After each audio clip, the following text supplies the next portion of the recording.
നമ്മുടെ നാട്ടിൽ പല രൂപത്തിലാണ് മരണപ്പെട്ടവരുടെ പേരിലുള്ള ആഘോഷങ്ങൾ.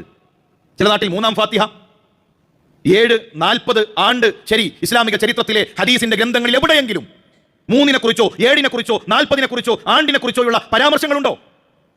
കർമ്മശാസ്ത്രത്തിന്റെ കിതാബുകൾ എത്ര ബൃഹത്താണ്! ഇമാം ഷാഫിയുടെ, ഇമാം അബൂ ഹനീഫയുടെ, ഇമാം മാലിക്കിന്റെ, ഇമാം അഹ്മദിന്റെ ആ കർമ്മശാസ്ത്ര കിതാബുകളിൽ എവിടെയെങ്കിലും മരണത്തിന് ശേഷമുള്ള 3-ന്റെ ദിവസമുള്ള ആഘോഷങ്ങളോ അല്ലെങ്കിൽ അവിടെയുള്ള ഭക്ഷണ വിതരണമോ നമുക്ക് കാണാൻ കഴിയുമോ? 7-നുണ്ടോ 40-നുണ്ടോ ആണ്ടിനുണ്ടോ? ദുഃഖാചരണം 3 ദിവസമാണ്. ഒരു മനുഷ്യൻ മരണപ്പെട്ട് കഴിഞ്ഞാൽ അയാളുടെ ഭാര്യയല്ലാത്ത മറ്റുള്ളവർ ദുഃഖം പ്രകടിപ്പിക്കേണ്ടത് 3 ദിവസമാണ്. ഇവിടെ 3-ഉം 40-ഉം 7-ഉം ആണ്ടും മുസ്ലിം സമുദായം ആഘോഷിച്ചുകൊണ്ടിരിക്കുമ്പോൾ നമ്മൾ മനസ്സിലാക്കേണ്ടത് ഇത് ദീനല്ല.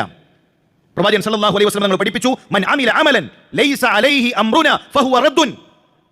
നാട്ടിൽ ഒരുപാട് അമലുകൾ ഉണ്ടാകും, ഒരുപാട് പ്രവർത്തനങ്ങൾ ഉണ്ടാകും.